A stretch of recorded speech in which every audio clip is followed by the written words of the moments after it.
안녕하세요. 찐이쌤입니다. 오늘은 여러분들과 함께 지방직 면접 중 전공 질문과 함께 이야기를 나눠보도록 하겠습니다. 우리 전공 질문 그때그때마다 다르긴 하지만 한두 문제 정도는 꼭 나오는 질문인 것 같습니다. 우선은 전공과 관련된 질문에 있어서는 정말 중요합니다.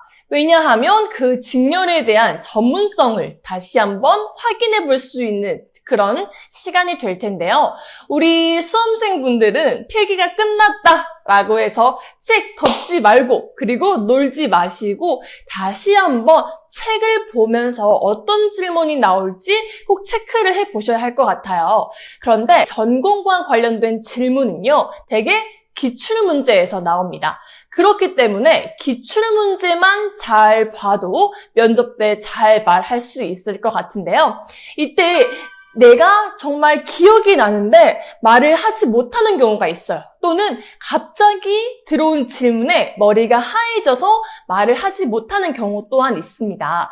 이거에 대해서 아세요? 라고 질문을 하고 나서 죄송합니다. 지금 잘 떠오르지 않습니다. 라고 말을 하는 태도는 성의가 없다라고 표현을 할 수 있을 것 같아요. 그래서 전공 질문을 하고 내가 정말 생각이 나지 않더라도 내가 대답에 대해서 최선의 노력을 다 해보려고 노력하는 태도가 중요합니다. 그래서 잠시만 생각할 시간을 주시겠습니까? 라고 말을 표현한다 라든지 고민을 하고 생각을 해보고 죄송합니다. 지금 제가 너무 긴장해서 잘 떠오르지 않습니다. 꼭 나가서 그 부분에 대해서 숙지하도록 하겠습니다. 라고 말하셔도 됩니다. 이때 몰라서 아무 말도 안 한 상태에서 1분 이상 넘어가는 행동 또한 올바르지 않습니다. 이럴 때는 정확하게 잠시만 시간을 주시겠습니까? 라든지 아니면 네, 죄송합니다. 지금 너무 긴장해서 잘 떠오르지 않습니다. 제가 나가서는 꼭 질문해 주셨던 부분 꼭 숙지하겠습니다. 라고 이제 말씀을 해 주셔야 합니다.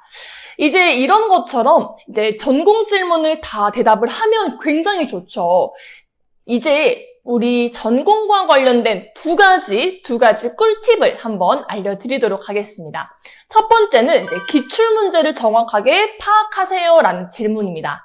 우리 필기와 관련된 전공 질문은 너무 방대합니다. 그렇기 때문에 기출문제에 나온 질문들의 유형을 다시 한번 읽어보고 파악을 해보는 것 또한 중요할 것 같고요. 두 번째는 바로 소리내서 말해보는 겁니다.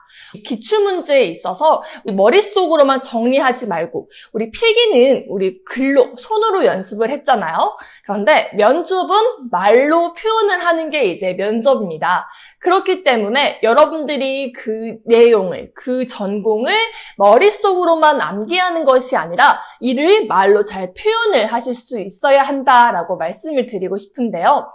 항상 질문에 대해서는 절대 눈으로 보지 말고요. 그리고 머릿속으로 외우려고 하지 말고 무조건 말을 하는 연습을 하셔야 합니다. 질문을 던져볼게요. 일반 행정에서 또 제일 많이 나오는 질문이죠. 취소와 무효의 차이가 무엇인가요? 라는 질문에 있어서 이제 첫 번째는 두괄식으로 하는 겁니다. 네, 취소와 무효의 차이에 대해 말씀드리겠습니다. 라고 먼저 두괄식으로 말하는 게 첫 번째고요. 두 번째는 바로 말끝을 흐리지 않는 겁니다. 이게 말을 하다가 이게 맞나? 아닌가? 긴가민가 한 상태에서 말끝이 흐려지는 경우가 있어요. 그러면 절대 안 됩니다. 항상 말끝을 명확하게 하실 수 있어야 자신감이 있어 보인다라고 말씀을 드리고 싶은데요. 실제로 이제 세무직렬 시험을 보는 친구였는데 우리 국세와 지방세가 무엇인가요? 라는 질문이었어요. 근데 이제 국세와 지방세를 말했는데 그 지원자가 자신이 없었나 봐요. 그래서 그 면접관이 확실한가요? 맞나요? 자꾸 이렇게 물었대요. 그래서 그 친구는 분명히 말을 했는데 자꾸 면접관이 맞나요? 자꾸 이렇게 재차 되물으니까 죄송합니다. 잘 모르겠습니다. 라고 말을 했대요. 그런데 알고 보니 아니에요. 아까 지원자가 했던 말이 맞아요. 라고 했다고 한 수업 우리 친구 중에 한 후기가 있었거든요. 그런 것처럼 우리 전공과 관련된 질문을 꼭 자신감 있게 이야기를 해주시면 되겠습니다. 다행히 그 친구는 합격했습니다. 합격했고요. 내가 전공과 관련된 질문을 받더라도 자신감 있게 말을 하는 태도가 제일 중요합니다. 그래서 전공과 관련된 이야기를 할 때는요, 한번 우리 질문 3가지로 한번 연습을 해보도록 할게요. 첫 번째는 이제 취소와 무효의 차이에 대해서 한번 해보도록 할 텐데요.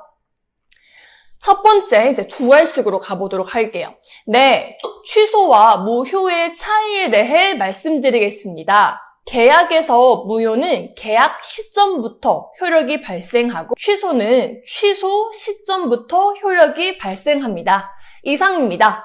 라고 이제 말씀을 해주시면 되는데요. 항상 말끝을 분명하게 하면서 말하시길 바랍니다. 그리고 두 번째, 우리 일반 행정에서도 굉장히 많이 나오는 질문인데요. 우리 지방자치단체의 정의에 대해서 말해주세요. 라고 하면 지방자치단체의 정의에 대해 말씀드리겠습니다. 지방자치단체는 지역 주민을 위해 일하는 곳으로 주민이 직접 선출한 단체장이 있는 곳입니다. 이렇게 이제 명확하게 있는 곳입니다. 라고 말을 해주시면 되고요. 세 번째, 사회복지와 관련해서 공공부조는 무엇인가요? 라는 이제 질문을 받는다면 공공부조는 생활 능력이 없는 사람들에게 국가나 지방자치단체가 인간다운 생활을 영위할 수 있도록 도와주는 사회복지제도입니다. 공공부조의 종류로는 국민기초생활보장제도, 그리고 기초연금제도, 장애인연금제도, 긴급지원제도, 차상위부담 경감제도가 있습니다. 이렇게 항상 말끝을 명확하게 하실 수 있어야 합니다. 전공과 관련해서는 여러분들이 누구보다 더 자신감 있게 말을 해야 한다라는 거 잊지 마시고요. 우리 전공 공부 스피치 역시 첫 번째, 두갈식으로 말할 것, 두 번째, 말끝을 명확히 할 것, 이 두 가지만 잊지 마시기 바랍니다. 지금까지 찐이쌤이었습니다.